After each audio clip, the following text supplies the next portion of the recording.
testing.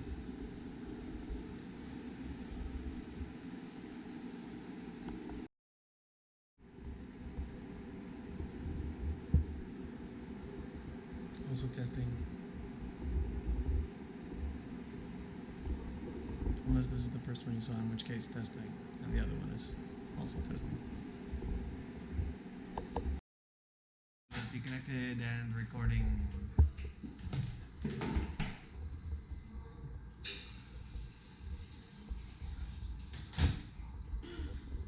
Okay. The gimbals and the cameras are ready to go, son. Yeah.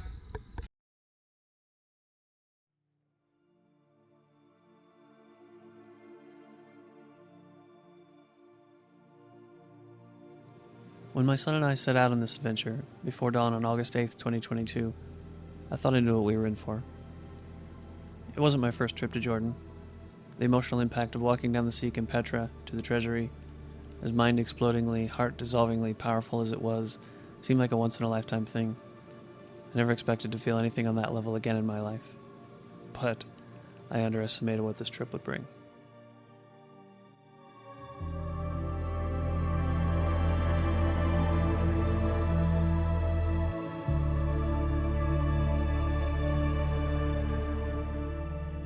We left from San Antonio International, headed to Washington Dulles. There we caught lunch and a nap before our connecting Dreamliner to Queen Alia International in Oman.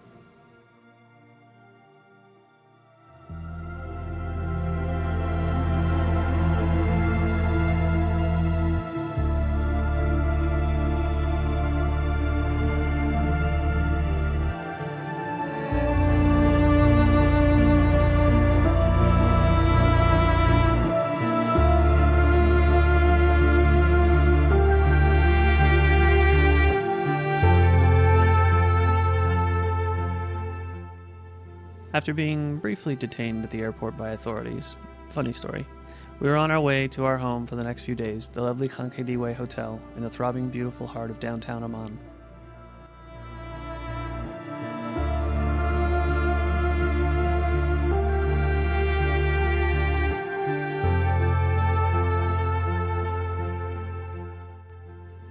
Next morning, August 10th, we met up with our guide Alex and headed out to explore a few of the incredible forts and castles of the al-Sham region of the Syrian desert, an area commonly known as the Black Desert due to its thick layer of basalt covering the landscape. Our route for the day would take us in a large loop out from Amman.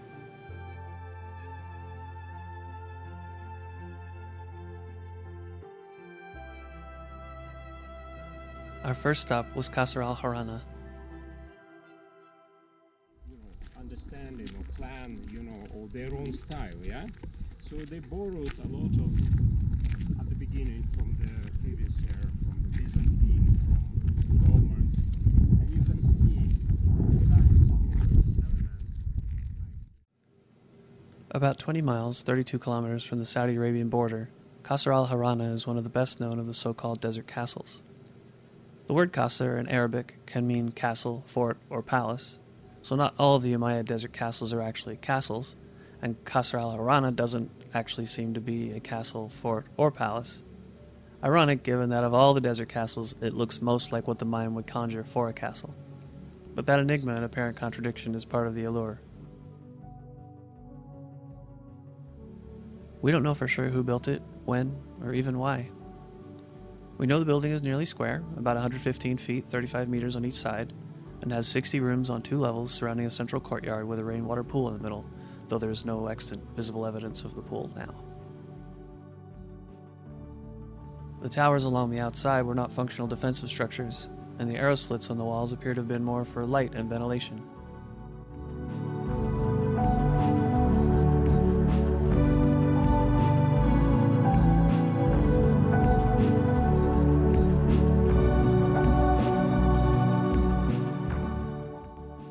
The ground floor front rooms seem to have been used as stables even in antiquity.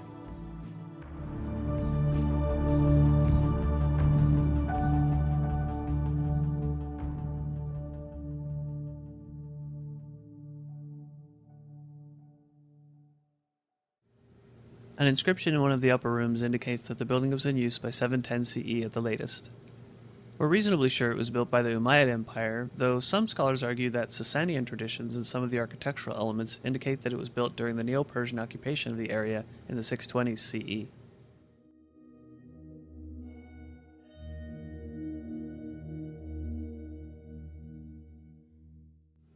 Whatever the correct date is, Qasr al-Haranna doesn't appear to have been a military fort, or agricultural outpost, or even a caravan rest stop.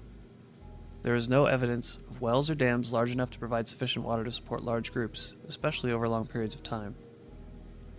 Current consensus among scholars is that the building was originally used for local Bedouin leaders to come together periodically for discussions or negotiations. Permanent residents would have been few or none. Over the intervening centuries, however, graffiti evidence indicates the building was used by many, many others.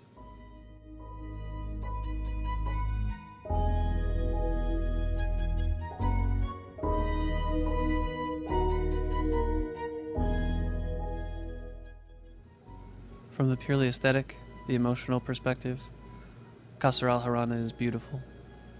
As far as we could tell, no other buildings of any kind were nearby for nearly 1,000 years. Its many rooms contain thousands of tiny details to fire the imagination.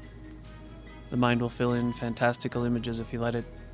Scenes spring to life from the shadows and the cracks of the walls.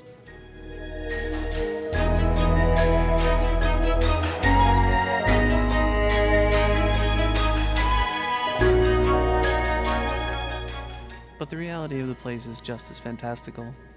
The enigma of it, the unlikelihood of it remaining all this time when its builders and even its purpose have long since been forgotten. But it remains.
As of the time we visited, Qasr al-Harana was open to tourists daily for a fee of 1 dinar.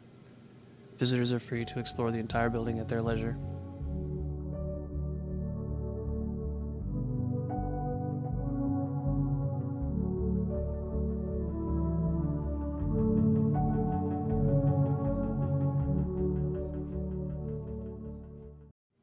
Next stop, Qusayr Amra.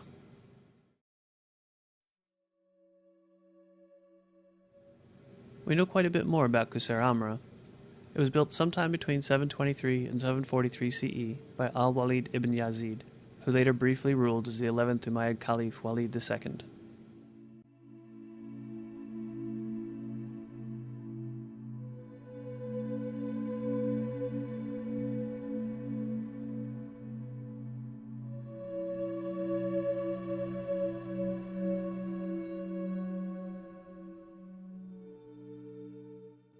What remains of the site now is a small reception hall and bath complex, including a well, but extant foundations indicate it was once part of a larger Qasr, Quseir being the diminutive form of the word.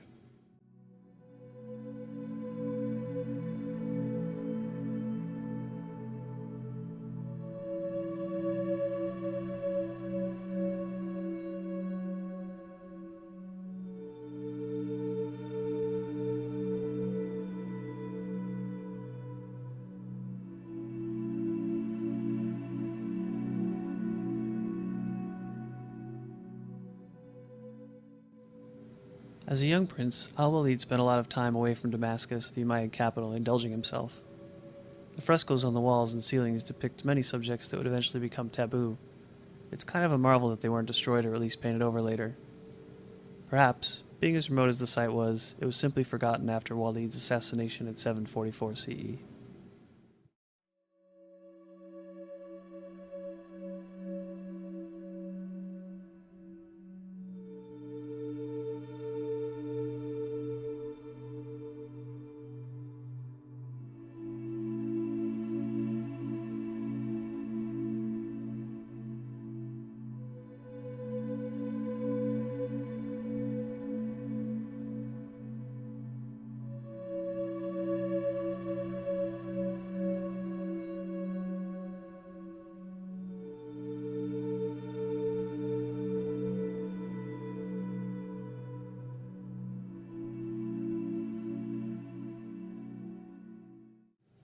Off of the main hall is a small 3-room bath complex. The first room is the apodyterium, literally undressing room.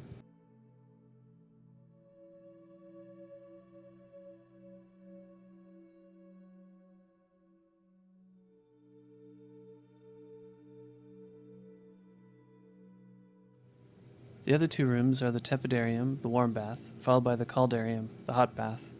They were heated by an underfloor chamber called a hypocaust, where hot air and smoke from a furnace were circulated.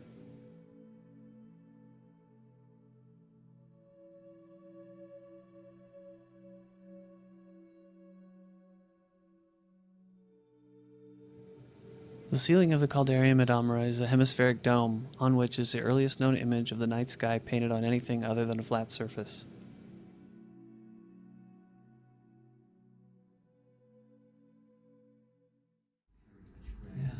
Yeah, it's amazing. It deserves And that. such a small building to, Right. to have so much in it going on. So much.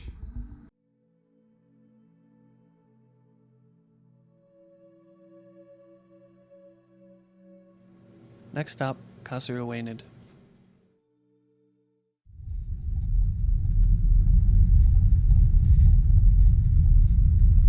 There is a waterfall See? with every month it's less and less and less water, and now you can see it's completely dry. I was here less than 2 weeks ago. It still was water, but now it's all gone. But during the winter, it reaches water. The trees. Oh. Actually, this part of the trip becomes impossible to reach that watchtower. I It's see. all in water, and this Yeah. is the only way. Yeah, now it's very dry. Not a great deal remains of the Qasr now, beyond a few courses of bricks of the walls, a ruined well and tower, and another ruined tower not far outside the walls to the west. A surviving inscription on the fallen lintel indicates the small fort was built while Lucius Marius Perpetuus was governor of the Roman province of Arabia Petraea. That sets the build date right around 200 CE. The al-Azraq oasis was only about 5 miles, 8 kilometers to the northeast of this location. Uweinid was almost certainly built as a satellite to the fortifications there.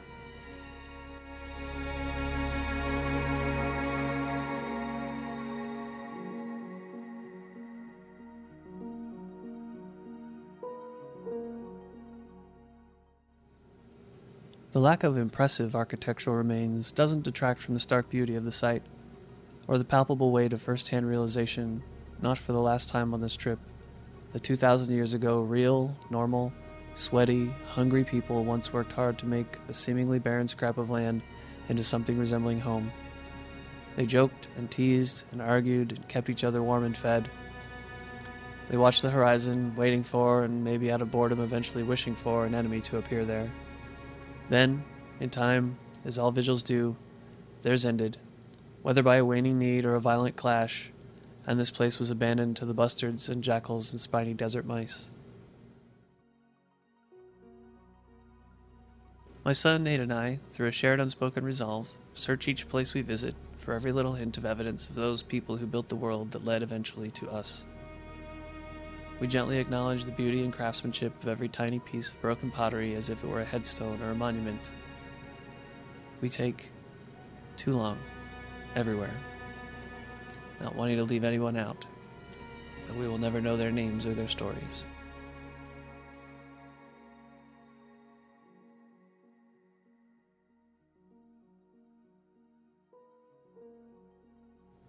Alex also wanted to show us something much older and more mysterious nearby.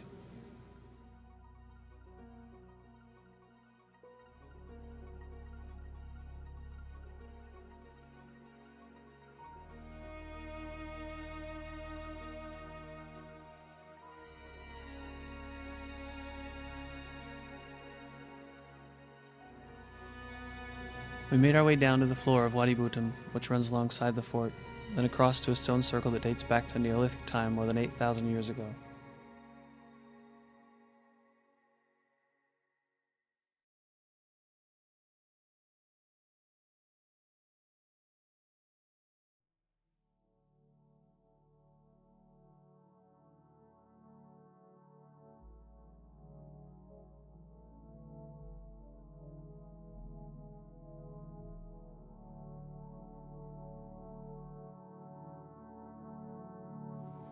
What we did not account for, however, is that very nearby there's a Royal Jordanian Air Base.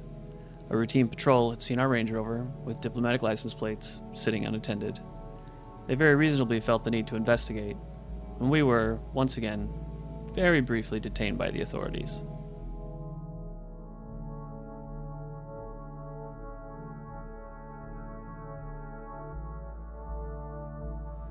After explaining what we were doing, the officers kindly left us to continue, but we thought it was prudent to be on our way. What we didn't realize at the time, though, was how many more of these stone shapes were all around us. For many kilometers they can be seen, some only from the air, reminiscent of Nazca in Peru, and much like the Nazca lines, they were first noticed by airplane about 100 years ago.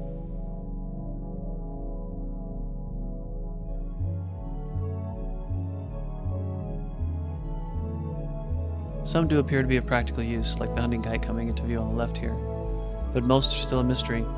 Some seem to have astronomical alignments, but we can only guess at intent. Definitively dating the shapes was impossible until recent advancements in optically stimulated luminescence gave an age of approximately 8,500 years. The local Bedouins call them simply works of the old men. Our next stop was Qasr al-Azraq.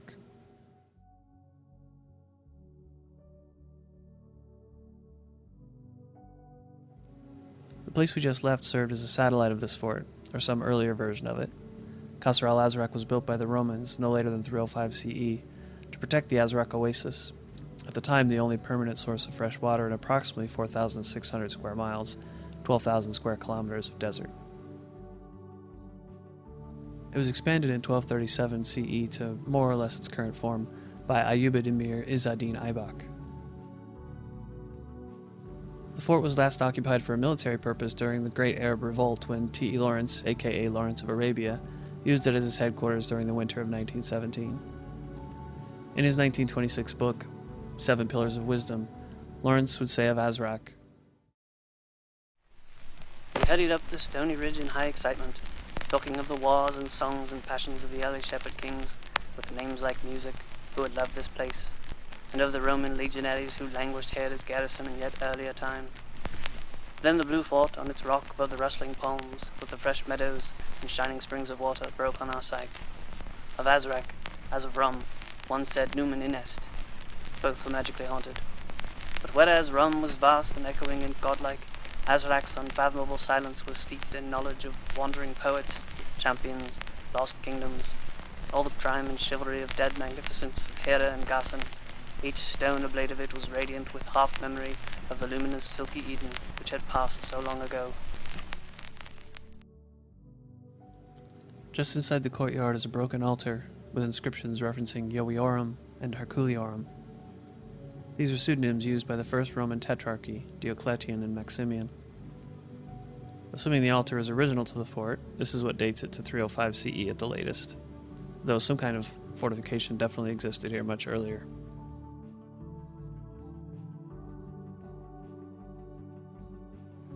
This chamber in the southern gate tower served as Lawrence's office and quarters. In the evening, when we'd shut to the gate, all guests would assemble, either in my room or in Ali's, and coffee and stories would go round until the last meal, and after it till sleep came. On stormy nights we brought in brushwood and dung, and lit a great fire in the middle of the floor. About it would be drawn the carpets and the saddle sheepskins, and in its light we would tell over our own battles or hear the visitors' traditions. The leaping flames chased our smoke-muffled shadows strangely about the rough stone wall behind us, distorting them over the hollows and projections of its broken face. When these stories came to a period, our tight circle would shift over uneasily to the other near elbow, while coffee cups went clinking round, and a servant fanned the blue reek of the fire towards the loophole with his cloak, making the glowing ash swell and sparkle with his draught. Till the voice of the storyteller took up again, we would hear the rain spots hissing briefly as they dripped from the stone-beamed roof into the fire's heart.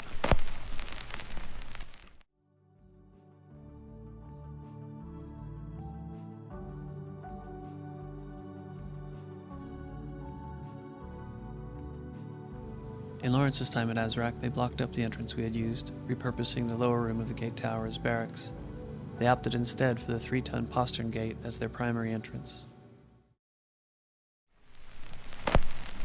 The door was a poised slab of dressed basalt, a foot thick, turning on pivots of itself, socketed into threshold and lintel. It took a great effort to start swinging, and at the end went shut with a clang and crash which made tremble the west wall of the old castle.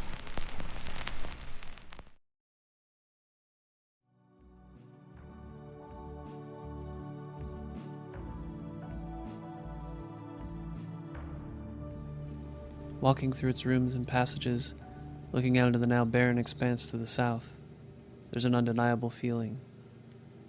Qasr al-Azraq and the dead, or possibly, hopefully, dormant oasis it was built to defend, have stories they're willing, aching to tell. We just have to know how to listen. In these slow nights we were secured against the world. For one thing, it was winter, and in the rain and dark few men would venture either over the labyrinth of lava or through the marsh, the two approaches to our fortress, and further we had ghostly guardians. The first evening we were sitting with the Sadahin, Hassan Shah had made the rounds, and the coffee was being pounded by the hearth, when there arose a strange long wailing round the towers outside. Ibn Bani seized me by the arm and held to me, shuddering. I whispered to him, "What is it?" And he gasped that the dogs of the Beni Halal, the mythical builders of the fort, quested the 6 towers each night for their dead masters. We strained to listen. Through Ali's black basalt window frame crept a rustling, which was the stirring of the night wind in the withered palms, an intermittent rustling, like English rain on yet crisp-pollen leaves. Then the cries came again and again and again, rising slowly in power, till they sobbed round the walls in deep waves to die away choked and miserable. At such times our men pounded the coffee harder, while the Arabs broke into sudden song to occupy their ears against the misfortune. No Bedouin would lie outside and wait for the mystery, and from our windows we saw nothing but the motes of water in the dank air which drove through the radiance of our firelight. So it remained a legend, but wolves are jackals, hyasnas are hunting dogs. Their ghost watch kept our ward more closely than arms could have done.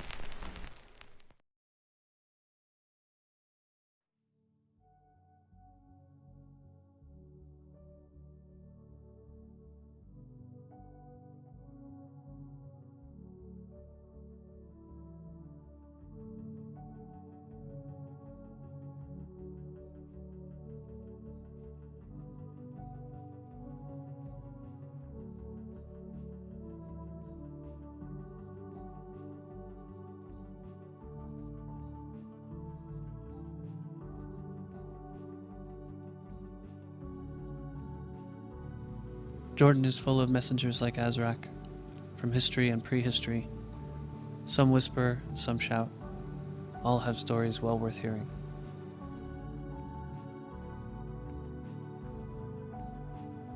As for Qasr al-Azraq, there's a palpable feeling of connection across time. Lawrence felt it too. At last the sky turned solidly to rain, and no man could approach us. In loneliness we learned the full disadvantage of imprisonment within such gloomy, ancient, unmortared palaces. The rains guttered down within the walls' thickness and spouted into the rooms from their chinks. We set rafts of palm branches to bed us clear of the streaming floor, covered them with felt mats, and huddled down on them under sheepskins, with another mat over us like a shield to throw off the water. It was icy cold as we hid there, motionless, from murky daylight until dark, our minds seeming suspended within these massive walls, through whose every shot window the piercing mist streamed like a white pennant. Past and future flowed over us like an uneddying river. We dreamed ourselves into the spirit of the place. Sieges and fasting, raids, murders, love singing in the night.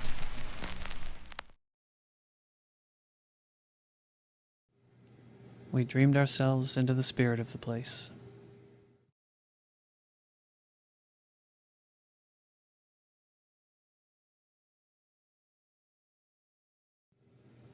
Next stop, Qasr es-Sil.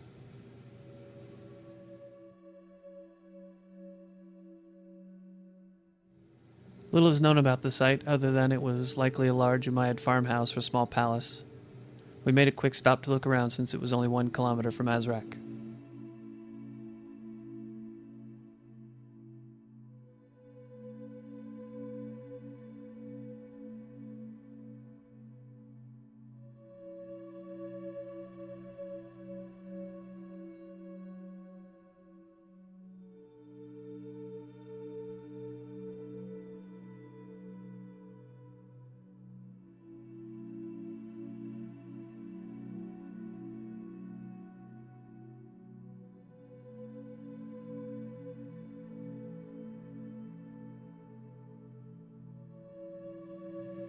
The build date is uncertain, but likely late 7th or early 8th century CE.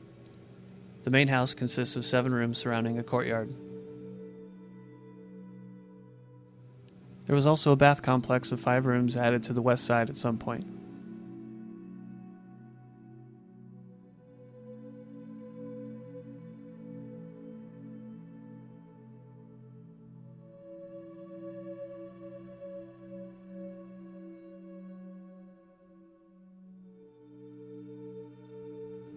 There wasn't much to see here, so we got back on the road fairly quickly, headed for Qasr Haranna.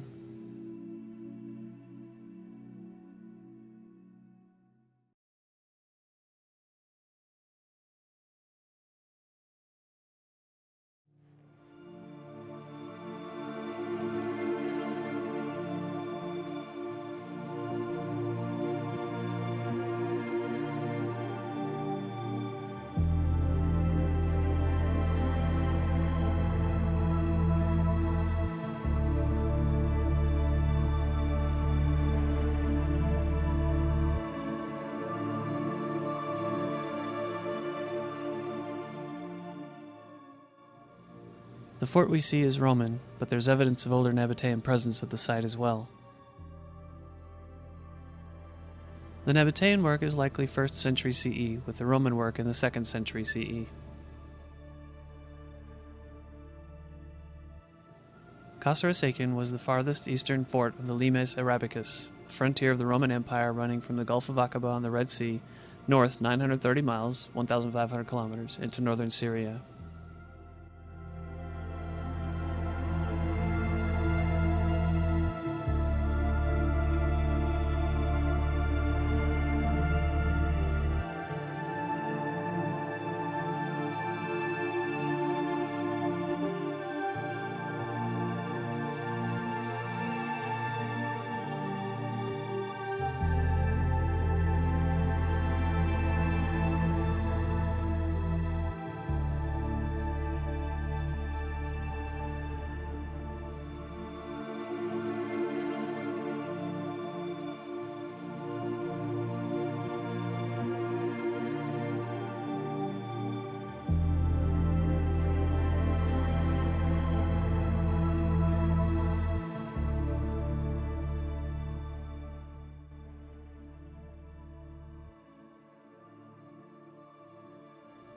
The fort's location on the crest of an extinct volcano offers amazing views across the Syrian desert.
When I started reviewing the raw video we shot on this, our first full day in Jordan, I knew immediately it was going to result in some much longer episodes than I normally do after a trip.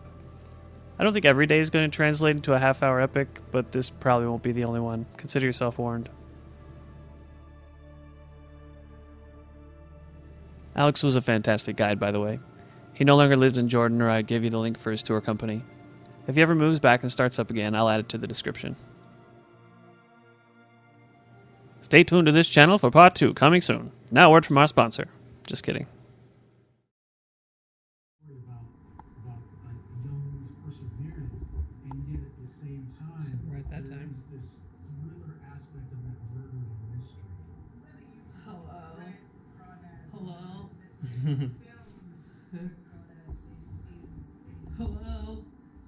Hello. It is a beautiful, it is a beautiful emotional and social experience that you will walk away from